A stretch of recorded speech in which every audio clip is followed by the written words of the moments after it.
नमस्कार दर्शकों, स्वागत है आप सभी का हमारे कार्यक्रम में। एक सवाल पूछना चाहती हूँ आप सभी से। हिंदी आपके लिए क्या मायने रखती है? क्या सिर्फ मातृभाषा या फिर आपका सरल निश्चल प्रेम?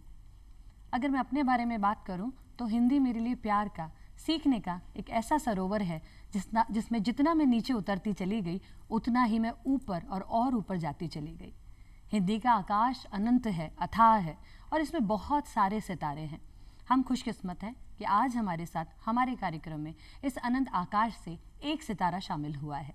हम आपको मिलवाना चाहते हैं हमारे साथ मनीषा कुलशेष जी से। सुप्रसिद्ध लेखिका मनीषा कुलशेष जी जो आज हमारे साथ समय निकाल के हमारे कार्यक्रम में शामिल हुई हैं और हमसे हिंदी दिवस पर और हिंदी से जुड़े सभी दूसरी नए उपन्यास पर बात करने वाली हैं। नमस्कार मैम, आपका बहुत बहुत स्वागत है हमारे कार्यक्रम में। बहुत शुक्रिया। हिंदी दिवस के उपलक्ष्य में खास से कार्यक्रम है और इसके इतर भी बहुत सारी हिंदी से जुड़ी बातें हम आज आपके साथ करने वाले हैं। पर सबसे पहले मैं ये जानना चाहती हूँ, जैसा कि मैं जानती हूँ कि आप एक साइंस की स्टूडेंट भी रही हैं, तो हिंदी के लिए जो प्रेम आपके मन में था ये कहाँ से आया और क्यों आया? जैसा कि कहते हैं ना, माँ की भाषा, तो दरअसल मेरी माँ कवयित्री थी। अच्छा। और उन्हें पढ़ने का बहुत शौक था और उन्होंने हमें पढ़ाना तो विज्ञान चाहा था, लेकिन उन्होंने हमें साहित्य से भी बराबर से रूबरू रखा। उन्होंने हमें बहुत अच्छी किताबें पढ़ने को दी बचपन से ही। तो मुझे लगता है कि माँ के चलते ये प्रेम और प्रगाढ़ होता गया और बाद में मैंने उन्हीं की इच्छा के विरुद्ध हिंदी साहित्य में एमए किया, एमफिल किया और उसके बाद लेखन भी शुरू किया, जिस पर बाद में वो गर्व करती रही क्योंकि उनका मन था मैं डॉक्टर बनूं और मैं जिद से लेखक बनी। तो आप जान सकती हैं कि मेरा हिंदी प्रेम कितना गहरा था। जैसे ही मुझे आपके बारे में पता चला कि आप विज्ञान संप्रति से थी, आपने विज्ञान स्ट्रीम आपका था और उसके बाद आप हिंदी में आ गए, तो मुझे भी बड़ा आश्चर्य हुआ कि ऐसा क्या था हिंदी ने आपको जो हिंदी इतनी अपनी तरफ से खींच लाई। हालांकि ये भाषा मधुर है, परंतु आपके बारे में जानना चाहती थी। अब अगर हम हिंदी को लेके चले तो लेखन की तरफ, जहाँ तक आपने पढ़ाई करी, फिर लेखन की तरफ आपका रुझान कैसे आया? दरअसल जब मैं एमए कर रही थी तभी की बात है कि मैं मीरा गर्ल्स कॉलेज के परिसर से निकल रही थी। वहाँ पर एक बड़ा सा नोटिस बोर्ड पे राजस्थान साहित्य अकादमी का नोटिस लगा हुआ था, जिसमें अच्छा। युवा साहित्यकार प्रतियोगिता एक थी। तो उसमें मैंने भाग लिया और संयोग से राजस्थान साहित्य अकादमी से मुझे चंद्रदेव शर्मा पुरस्कार मिला। अच्छा। तो मुझे लगता है कोई भी पुरस्कार आपको किसी भी राह पर आगे ले जाने के लिए सबसे पहला कैटलिस्ट की तरह काम करता है। तो बस वहीं से लिखना शुरू हुआ। बीच में व्यवधान आए क्योंकि शादी और बच्चे, तो मुझे लगता है कि वापस मैं हिंदी की तरफ मुड़ी और उसके बाद मेरा गंभीर लेखन शुरू हुआ। अच्छा, अपना लिखा सबसे ज्यादा क्या पढ़ना पसंद है आपको? आपकी अपनी खुद की लिखी ऐसी कौन सी कृति है जो आपके मन को बहुत छू जाती है? वैसे तो अगर हम देखें, जैसे कि माँ को हर बच्चा प्रिय होता है तो फिर भी अगर मैं कहूँ तो मेरी पहली कहानी कठपुतलियाँ, जिसने मुझे विशद पहचान दी और बल्कि लोग मिलते कठपुतलियाँ तो उस बाद में मल्लिका से जोड़ा जाने लगा। अब बात करते हैं मल्लिका। तो पहले कठपुतलियाँ कहानी ने जो पहचान दी, वो मुझे कहानी बहुत पसंद है क्योंकि वो राजस्थान के परिवेश से है। तो मुझे लगता है कि मैं उसे एक प्रतिनिधि कहानी के तौर पे दे पाई हिंदी जगत को, जो कि मरुस्थल से निकली हुई एक कहानी थी, मरुस्थल की स्त्री की कहानी थी। तो वो कहानी मेरे दिल के बहुत करीब है। हाँ, बहुत खूबसूरत कहानी और अनेकों पुरस्कार उस कहानी ने जीते हैं और हर वर्ग के लोगों को वो कहानी पढ़ना बेहद पसंद है। और आप कविता लेखन भी करती हैं। आपकी एक बहुत ही खूबसूरत कविता मुझे याद है, भाषा। इस कविता को मैं आपके मुख से सुनना चाहती हूँ। मुझे पूरी कविताएं याद नहीं रहती। अगर आप हमें अपनी कविता के सुनाएं। नहीं, मुझे सच में अगर तुम्हारे पास है तो मैं उसे सुना दूंगी क्योंकि कविताएं मैं लिख के और अक्सर भूल जाती हूँ। तो मुझे नहीं, ऐसा होता है, बहुत बार हम कविता लिखने के बाद अपनी कविता को भूल जाते हैं। इस कविता के अंदर कुछ ऐसी बातें थी जो बहुत ही आकर्षित है और भाषा को लेकर जो उसमें आपका प्रेम है, जो उसके प्रति जुड़ाव है, वो खास तौर से उसके दर्शक वर्ग को बहुत आकर्षित करता है। आजकल ऑडियो स्टोरीज का भी बहुत ज़माना आ गया है, लोग ऑडियो स्टोरीज सुनना पसंद करते हैं। आपका ऑडियो स्टोरी को लेकर के क्या आपको लगता है कि जो ऑडियो स्टोरीज होती हैं ये वाकई अपने लेखन से, अपने कथानक से, अपनी विषय वस्तु से उतना न्याय कर पाती हैं जितना वो बुक फॉर्म में होती हैं? बिल्कुल, जैसा कि मैंने नीलेश के लिए भी लिखा है और भी जो ऑडियो बुक्स निकालती हैं उन कंपनीज के लिए भी मैंने ऑडियो बुक्स लिखी हैं। तो वो अनुभव थोड़ा अलग है, क्योंकि जो सुनने वाला श्रोता होता है उसकी आवाज से जो जुड़ाव है वो किताब के जो पाठक है उससे थोड़ा छोटी होती है वो स्पान, वो जुड़ने की।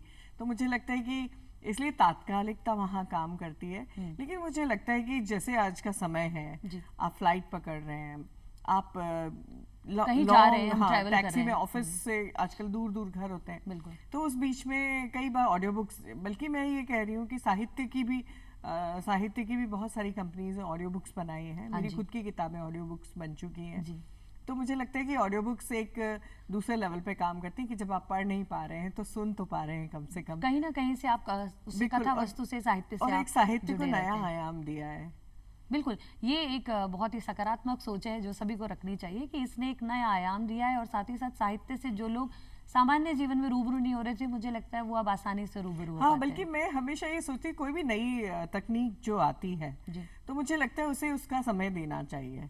तो मैं हमेशा, मुझे इससे ये भी कहा जाता है कि आप हमेशा अपने समय से आगे सोचती हैं और कोई भी नई चीज आती है उसका स्वागत करती हैं। तो ये मुझे लगता है कि हमें स्वागत करना चाहिए, क्योंकि आगे आने वाला समय शायद कागज का ना रहे, तो हमें उस कागज की खुशबू और उस सबको भी डिजिटलाइज करना पड़ेगा। जैसे कि हमने वो, अगर हम किताबें पढ़ें तो जैसे कि ई बुक्स जो होती हैं तो उनमें पलटने की आवाज आती है। तो हो सकता है किसी रोज कागज की खुशबू की भी आवाज, ऐसा भी कुछ होता है। वो एक आत्मिक जुड़ाव, वो ये एक किताब के साथ में एक मुझे लगता है सभी का रहता है कि हाथ में लेके पढ़ना है, उससे जुड़ाव महसूस करते हैं। पर ये भी आप ठीक कह रही है कि समय के साथ बदलने की जरूरत है, इस डिजिटाइजेशन को अपनाने की जरूरत है, तो हम और आगे जा पाएंगे।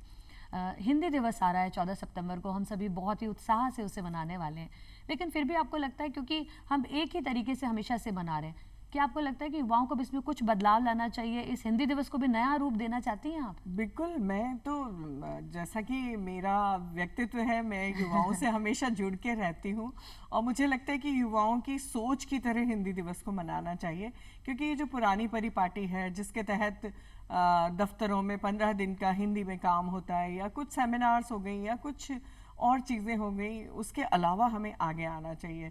हमें इसमें वर्कशॉप्स करनी चाहिए हिंदी पर इन 15 दिनों में, और हमें युवाओं को सुनना चाहिए। ओपन माइक आजकल कविताओं में बहुत प्रचलन में, इसी तरह कहानी में भी आनी चाहिए। बल्कि लेकिन मुझे लगता है कि हर जगह फिल्टर की भी ज़रूरत है। एक संपादक नाम का जो फिल्टर होता है उसकी हमें सख्त ज़रूरत है, क्योंकि कई बार ये होता है कि हम कविता लिखना चाहते हैं लेकिन हमने कविता के फॉर्म को नहीं समझा है। तो वहाँ मुझे लगता है कि युवाओं के पास जाकर, जो वरिष्ठ हैं, उन्हें इस तरह की वर्कशॉप्स पे काम करना चाहिए। मतलब युवा इसको करें पर साथ ही साथ मार्गदर्शन लेते रहें। और बिल्कुल, और इसको उत्सव की तरह मनाना चाहिए। अगर हम हिंदी का उत्सव मना रहे हैं तो युवाओं के तौर पे एक, जैसे कार्निवाल होता है, एक कार्निवाल की तरह, हालांकि लिटरेचर फेस्टिवल्स होते हैं लेकिन वहाँ हिंदी हमेशा उदास मुद्रा में खड़ी होती है। तो जिस तरह से अंग्रेजी लेखन को लेके एक उत्साह बना रहता है युवाओं में, उसी तरह हिंदी के कार्निवाल्स ऐसे हों जिनकी पहुंच ऐसी हो जो युवाओं के दिल तक पहुंचती हो। अगर आपकी बात युवा सुनेंगे तो मुझे पूरा यकीन है कि वो रोल्ड डेल की किताबों को जिस खुशी से उठाते हैं ना, उसी खुशी से प्रेमचंद, शरदचंद्र और भी नए नए जो लेखक हैं उनकी किताबों को भी जरूर उठाएंगे। युवाओं को जरूरत है सबसे ज्यादा मार्गदर्शन की, सही मार्गदर्शन की। आपने संपादन की बात करी, संपादन से मुझे याद आया, आपने वर्षों तक मैगजीन्स का संपादन किया है। ऐसे समय में सबसे ज्यादा किस तरह की कहानियां, किससे आप मैगजीन के लिए, आपको कभी ऐसा लगा कि एक ही ढर्रे पे सब कुछ आ रहा है और इसे बदलने की जरूरत है, या मैगजीन्स के लिए भी अब कुछ और आने की जरूरत है? दरअसल मैंने जो संपादन किया वो भी वेब मैगजीन का किया। अच्छा। तो वेब मैगजीन hindinews.com हमने ही शुरू की थी, विश्व की पहली वेब पत्रिका थी। तो वहां पर भी युवाओं का बोलबाला था, और जितने IITians विदेशों में पढ़ते थे वो मुझे ईमेल लिखते थे कि मनीषा मैम यहाँ पर आके घर का खाना मिल गया। तो मुझे लगता है कि जिस तरह से आज की जिंदगी है, एक संक्रमण के दौर से हम गुजर रहे हैं, युवा गुजर रहा है कि उसे अपनी जड़ों से उखड़ के कहीं और जाना पड़ता है। तो उस मनोविज्ञान को समझकर हमें उन सारी परिस्थितियों को, कॉर्पोरेट वर्ल्ड से कहानियां आनी चाहिए, बल्कि अगर मैं कहूँ कि उन्हीं के मुंह से कहानियां आए, तो कई बार ये होता है कि हम है ना एक हिंदी की शुद्धता के प्रति आग्रह से घिर जाते हैं। हाँ, तो बिल्कुल। क्योंकि कॉर्पोरेट से कोई व्यक्ति आके हिंदी में कहानी लिखेगा उसके लिए तो मुश्किल उसकी होगा। भाषा थोड़ी मिश्रित होगी और हमें पर इससे ये फायदा होगा कि हम कॉर्पोरेट की भाषा समझ पाएंगे, हम कॉर्पोरेट की दुनिया को समझ पाएंगे और हिंदी का दर्शक उसी पुरानी चीजों से, उसी बिल्कुल, एक संघर्ष जैसी कहानियों से। उससे उभर कर एक कॉर्पोरेट वर्ल्ड में भी संघर्ष है, महानगरीय जीवन का भी संघर्ष है। तो मुझे लगता है कि हर दिशा से हिंदी में कहानी आनी चाहिए और हमें भाषिक शुद्धता का एक तरफ थोड़ा सा आग्रह छोड़ना चाहिए। वहीं जो लोग नए लिख रहे हैं उन्हें भाषा को बरतने का सलीका सिखाने के लिए वर्कशॉप्स भी करने की जरूरत होनी चाहिए। अच्छा, आपने बात करी नए लेखकों की बात करी, आपने भाषाई शुद्धता की बात करी, तो इसी के साथ मुझे लगता है तो बड़ा अच्छा मौका है कि अगर नए लेखकों को एक सलाह भी आपसे यहाँ मिले। जितने भी नए उभरते लेखक हैं, लेखिकाएं, आजकल तो मैं देखती हूँ बच्चे छोटे छोटे सी उम्र से कुछ लिखने की कोशिश करते हैं एक्टिविटीज़ के जरिए आने के। ऐसे लोगों को एक खास टिप आप ज़रूर दें कि उन्हें लिखते वक्त, क्योंकि बहुत बार लेखन में ऐसा होता है संकुचन आ जाता है, संकोच होता है कि हम शुद्ध नहीं लिख पा रहे हैं जैसा आप कह रही हैं, या हम कथानक के अनुरूप नहीं लिख पा रहे हैं। तो ऐसे में कहाँ से लिखना शुरू करें? मुझे लगता है कि सबसे पहले तो दिल की बात सुननी चाहिए कि मन कहाँ से दृश्य पकड़ना चाह रहा है। और दूसरा मुझे लगता है कि जब तक आपने बहुत सारा साहित्य नहीं पढ़ा होगा तो आप हमेशा कहानी लिखते हुए कांपेंगे, लेकिन अगर आपने पढ़ रखा है, कहानी की फॉर्म को समझ रखा है, आपने आइडियल कहानियों का डायसेक्शन करके देखा है, विश्लेषण करके देखा है कि भी निर्मल वर्मा जी की कहानी है,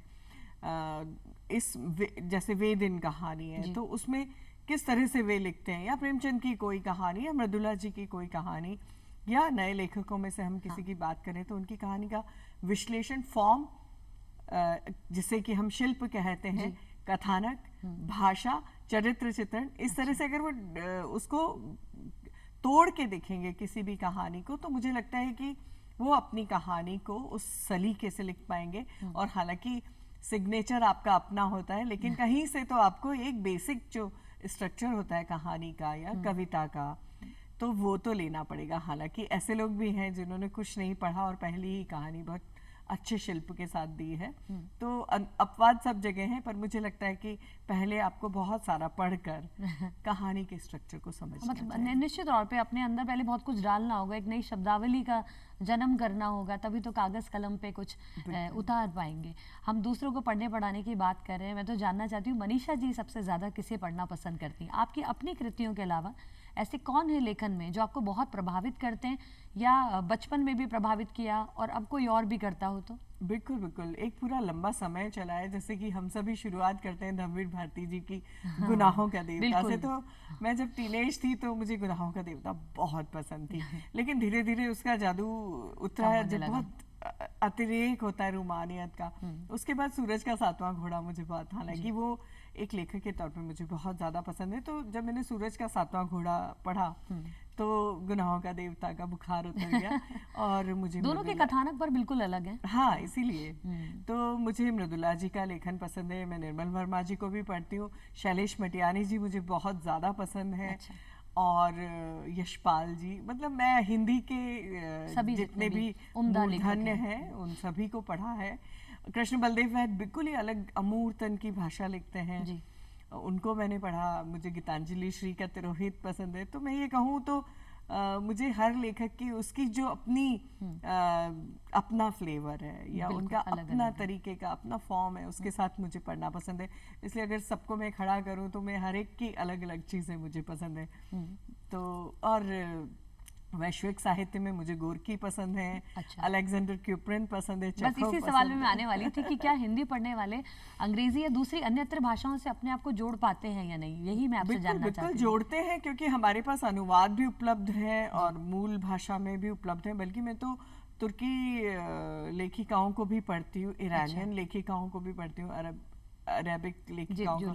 एलिफ शफक हैं जिन्होंने अभी द 40 रूल्स ऑफ लव लिखा है। अच्छा। तो बल्कि मेरा मन करता है उस किताब का मैं अनुवाद करूं। अच्छा। तो मुझे लगता है कि विदेशी साहित्य न केवल पढ़ना चाहिए, लेकिन जब भी आपको लगता है कि आपके अंदर का लेखक कहीं कुंठित हो रहा है या आप कोई नई शुरुआत करना चाहते हैं, तो उनको अनुवाद भी करके देखना चाहिए। आपको भाषा बरतने का नया सलीका पता चलता है। कितनी खूबसूरत सलाह और कितना दूरदर्शिता और मार्गदर्शन आपका कितना अच्छा है युवाओं के लिए। जानेंगे जब इस बात को तो उन्हें पता चलेगा। आपने कई विश्व स्तर पर भी आप गई हैं, हिंदी का आपने अपने वहाँ पे हिंदी को सम्मान दिलाया है, हिंदी का प्रतिनिधित्व किया है आपने। विश्व पटल पर आप हिंदी की क्या स्थिति देखती हैं? तुम अभी हम देख रहे हैं हाथ कंगन को आरसी, क्या रेत समाधि हमारे सामने है। गीतांजलि श्री तो गीतांजलि श्री, हालांकि गीतांजलि इतनी हम्बल है और लगातार जब वो उनको रेत समाधि मिला था, बुकर प्राइज मिल रहा था, तो मैं उनके संपर्क में थी। तो मुझे लगता है कि हिंदी एक अभी वैश्विक स्तर पर शिल्प के तौर पर एक अपनी जगह बना रही है जी। और जैसा कि गीतांजलि श्री का लेखन है, थोड़ा अमूर्त, थोड़ा सपनीला, जादू यथार्थ वाला, तो मुझे लगता है कि हिंदी का अपना ये शिल्प हिंदी को बाहर से नहीं अपने ही अंदर से भी मिलता है। हमारे यहाँ अगर हम देखें तो इस तरह के जादू यथार्थ को हम अपने पुराणों में भी पाते हैं। अच्छा। और जिस तरह की पीड़ा इन्होंने ली है, तो मुझे लगता है कि विस्थापन जो समस्या है पूरे विश्व की है, तो हिंदी का लेखक अब विस्थापन पर लिख रहा है या पहले से भी लिख रहा था, तो उसको अब एक पहचान मिल रही है। बहुत बड़ी पहचान मिली है हिंदी लेखन को, उनकी इस किताब को शायद बुकर पुरस्कार से सम्मान मिलने पर। हिंदी का विश्व पटल पे आपने बिल्कुल सही नाम लिया है कि अभी बिल्कुल नई नई बात है और नया नया सब जानते हैं। और जैसे कि विश्व हिंदी सम्मेलन हर साल होता है। अच्छा। अब यूएन में भी हिंदी को थोड़ी स्वीकृति मिलने लगी, थोड़े थोड़े द्वार खुलने लगे, तो मुझको लगता है जिस दिन यूएन के द्वार खुलेंगे तो नोबेल के द्वार भी खुल जाएंगे। किन किन देशों में आपको हिंदी का प्रतिनिधित्व करने का मौका मिला है? जोहान्सबर्ग में साउथ अफ्रीका जा चुकी हूँ, हाइडलबर्ग जर्मनी जा चुकी हूँ, लंदन ऑक्सफोर्ड में कलम कार्यक्रम होता है, तो अच्छा। कलम यूके उसमें मैं लंदन जा चुकी हूँ, और भूटान, काफी देशों की आपने यात्रा करी है। और जो युवा इन कार्यक्रमों से जुड़ना चाहते हैं या जो वर्कशॉप में आना चाहते हैं या जो हिंदी के लेखन में सीख करके हाथ आजमाना चाहते हैं, तो वो कैसे इन सब चीज़ों से जुड़े? अभी आप अगर आप देखें तो सोशल मीडिया पे लगातार सूचनाएं मिलती रहती हैं इस तरह के वर्कशॉप्स की, और गूगल हमेशा उपलब्ध है। तो मुझे लगता है कि ये अभी हिंदी कहानी की वर्कशॉप जैसे हम लोगों ने शुरू की थी, तो हमारे साथ साथ अभी बहुत सारे लोग वर्कशॉप पे काम करें, कई लोग ऑनलाइन वर्कशॉप्स भी लेते हैं। अच्छा। बल्कि हिंदी ही नहीं, अंग्रेजी कहानी के भी वर्कशॉप होते हैं। पर मुझे लगता है कि भाषा कोई भी हो, भाषा तो एक बस तुलिका का काम करती है, माध्यम तो कहानी, मन की भावनाएं जो आप जितनी बेहतर तरीके से उसको उकेर पाते हैं, है ना। अभी एक बहुत आपकी जो कहानी है, मैं नाम बोल रही हूँ, कठपुतलियाँ, जिसे राजस्थान सरकार द्वारा रांगे राघा पुरस्कार से भी सम्मानित किया गया था, और जैसा आपने बताया आपके दिल के भी वो बहुत करीब है। इस कहानी में ऐसा कौन सा कैरेक्टर था जिसने आपको सबसे ज़्यादा प्रेरित किया, या जिसने आपको इतना झकझोरा कि वो कहानी इतनी मार्मिक और इतनी खूबसूरत बन पड़ी? सुगना की कहानी थी वो जी। तो सुगना जो कैरेक्टर है, तो मुझे याद है कि बचपन में हम राजस्थान चित्तौड़गढ़ में एक मोहल्ले में रहते थे, तो हमारे घर के सामने एक लड़की रहती थी सुगना। अच्छा। तो वो मुझे हमेशा से मुझे मेरी स्मृतियों में रही। अच्छा। और वो हमेशा अपने एक छोटा सा खच्चर था, उस पे बैठ के और नदी जाया करती थी, तो मेरे को उसको देख के बहुत जलन होती थी कि मैं तो बैग उठा के स्कूल जा रही हूँ और ये खच्चर पे बैठ के नदी घूमने जा रही है। अच्छा, उसकी स्वतंत्रता, उसकी स्वच्छंदता। पर उसका बाल विवाह हो गया और बाद में उसका जो जीवन रहा, तो हालांकि थोड़ी कल्पना थोड़ा सत्य है। तो मुझे लगता है सुगना मेरे दिल के सबसे करीब है, क्योंकि वो एक स्त्री की उन्मुक्तता की प्रतीक है, एक स्त्री के आंतरिक सौंदर्य की प्रतीक है, तो वो मेरे दिल के करीब है। और इतनी आपके दिल के करीब है कि वो कहानी इतनी खूबसूरत बन पड़ी कि उसको अनेकों अनेकों पुरस्कारों से सम्मानित किया गया। इसके अलावा और कौन सी कहानी आपने लिखी और आपके उपन्यास के नाम हम जानना चाहेंगे? मेरे उपन्यास सबसे पहले मैंने शिगाफ लिखा था, जो कि कश्मीर की पृष्ठभूमि पे था। अच्छा। कि कैसे स्त्रियां जो वहाँ रह गई वो भी एक विस्थापन महसूस कर रही हैं, जो वहाँ से निकल आई खुली जड़ें लिए हुए, वो भी विस्थापन। तो ये मामला पॉलिटिकल था, लेकिन झेला स्त्रियों ने है जी। तो उस पे मैंने शिगाफ लिखा था। उसके बाद मेरा उपन्यास आया पंचकन्या। अच्छा। जो कि भारतीय पुराणों से निकले हुए स्त्री विमर्श पर है, कि हमें स्त्री विमर्श को सिमोन द बाउवर या फ्रांस से या कहीं और से आयातित करने की ज़रूरत नहीं है। हमारे अपने पुराणों में 5 कन्याएं हैं। उन 5 कन्याओं को कन्या इसलिए कहा गया क्योंकि उन्होंने अपना कन्या तत्व बचा के रखा, जबकि उनके एक से अधिक पुरुष पति थे या प्रेमी थे। अच्छा।